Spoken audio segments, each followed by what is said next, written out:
আমার পোস্টার আপনারা গাছে, পৌরসভায় গেলে, ইউনিয়নে গেলে এই এলাকার এমপি সাহেবের পোস্টার অন্তত দেখবেন না। কিন্তু অনেক পাতি নেতা আছে, তাগো পোস্টার দেখতে দেখতে দেখবেন হয়রান হয়ে যাবেন। মানে এমপি সাহেবের থেকে অনেক বড় নেতা এই দেশে আছে, যাগো চেহারা আপনি দেখতে চান না, আপনারা জোর করে দেখেন। দেখবি না, দেখ আমি গাছের ভিতরে তোর দিকে তাকাই, অথচ আমি এমপি, আমার একটা পোস্টার নাই এলাকায়, আমার ছবিটাও কেউ দেখতে পারে না। তার কারণ কি? কারণ এই মাদারীপুর শিবচর আসনের এমপি পোস্টারে জায়গা নেয় নাই, এই দেশের মানুষের অন্তরে জায়গা নেই। জাতীয় সংসদে দাঁড়িয়ে বলেছিলাম যে আমরা মাদকের সর্বোচ্চ আইন চাই।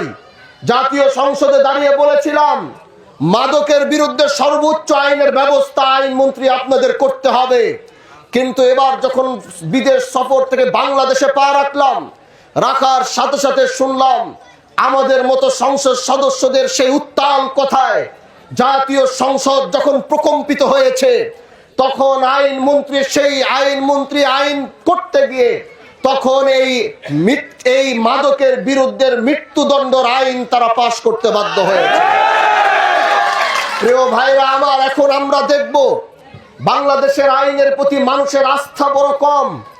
বাংলাদেশের আইনের প্রতি মানুষ বিশ্বাস করতে চায় না। আইন এত বেশি আমাদেরকে ঘুরায়, মানুষ অতিষ্ঠিত হয়ে যায়। যেহেতু শিবচর থেকে আমাকে সংসদ বানিয়ে আমাকে একজন আইন প্রণেতা হিসাবে আপনারা আমাকে জাতীয় সংসদে পাঠিয়েছেন, আমরা আগামীর বাংলাদেশের যে আইনগুলো মানুষকে হয়রানি করে, যে আইনগুলো মানুষের অধিকার ফেরত দিতে বিলম্ব করে, যে আইনের কারণে মুরব্বীদের কাঠ সেই আদালতের বারান্দায় 50 বছর ঘুরতে হয়, যে আইন করতে গিয়ে দেশের মা বোনদের সিঁড়ি পার করে করে আদালতের চক্কর দিতে হয় আর উকিলদের পিছনে টাকা ঢালতে হয়, যেহেতু আপনারা আমাদেরকে আইন প্রণেতা হিসাবে জাতীয় সংসদে পাঠিয়েছেন, আমরা আপনাদের এক একটা কণ্ঠ হয়ে কথা বলে এদেশের মানুষের যে কষ্ট দুর্ভোগ এগুলো দূর করার চেষ্টা করবো ইনশাআল্লাহ। প্রিয় ভাইরা আমার, প্রিয় বোনেরা আমার, প্রিয় কলিজার টুকরা যুবকরা আমার, এখন আইন পাস হয়েছে মাদকের বিরুদ্ধে মৃত্যুদণ্ড। আবার গিয়ে জাতীয় সংসদে বলবো শুধু মৃত্যুদণ্ড পাস করলে হবে না, এটার কার্যকরতা করতে হবে। আমরা সুন্দর একটা বাংলাদেশ চাই। আমরা রাজনীতিতে পাড়া দিয়েছি বিগত দিনে, কে কি করেছে, বিগত দিনে কি হয়েছে, কাকে ধরতে হবে, কাকে মারতে হবে, সেই প্রতিহিংসা নিয়ে এলাকার ভিতরে গন্ডগোল সৃষ্টি করা, মারামারি হানাহানি সৃষ্টি করার জন্য আমরা এমপি হই নাই। আমরা এমপি হয়েছি এলাকায় শান্তি প্রতিষ্ঠা করার জন্য।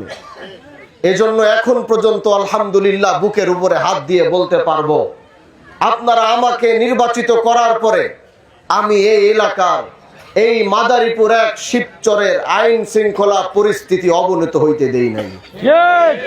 আমি কোন এলাকায় দলাদলি করে মারামারি করতে দেই নাই, আমি কোথাও হানাহানি হইতে দেই নাই, আমি কোথাও এগুলোকে অ্যালাউ করি নাই। কারণ আমি চেয়েছি আমি বাংলাদেশের যেখানে যা হয়ে যাক, আমি চেয়েছি আমি আমার শিবচরের মানুষদেরকে সাথে নিয়ে ভালো থাকবো ইনশাআল্লাহ। এই জন্য প্রিয় ভাইরা আমার, আমরা কষ্ট করছি, আমরা এলাকার ভিতরে পড়ে আছি, সংসদ নাই কিন্তু এলাকায় পড়ে আছি। বাহাদুরপুর গিয়ে দেখবেন অফিসে 3টা থেকে রাত 9টা 10টা 11টা পর্যন্ত বসে থাকি। গরমে ঘাম, যেহেতু পাগড়ি পরি, গরমে মাথায় ঘাড়ে ব্যথা উঠে যায়। ধৈর্য নিয়ে মানুষের কথাগুলো শোনার চেষ্টা করি, তাদের দুঃখগুলো বোঝার চেষ্টা করি। তারপরও নিয়ত করেছি এলাকায় এমপি যেহেতু বানিয়েছে, এমপি থাকবে তার আসনের ভিতরে, ঢাকায় গিয়ে থাকবো সেই সিদ্ধান্ত এখনো নেইনি। যতদিন এমপিতে থাকবো আল্লাহ বাঁচাইলে ততদিন এই দেশের মানুষের বুকের ভিতরে এই এলাকায় থাকবো ইনশাআল্লাহ। মানুষ যেন সাহস পায় যে না আমাদের এমপি এলাকায় আছে, মানুষ যেন বুকের ভিতরে মা বোনরা যেন সাহস পায় যে আমার এলাকায় আমার এমপি আমার এলাকায় আছে। যুবকরা যেন সাহস পায় যে না আমার এলাকায় এমপি এলাকাতে, আমার এলাকার এমপি এলাকাতেই আছে। তার কোনো সমস্যা হলে অন্তত তার কাছে যে আমরা সমাধান করতে পারবো, এতটুকু সাহস নিয়ে যেন এই শিবচরের মানুষ চলতে পারে, সেটার ব্যবস্থা আমরা করে যাওয়ার চেষ্টা করছি আলহামদুলিল্লাহ।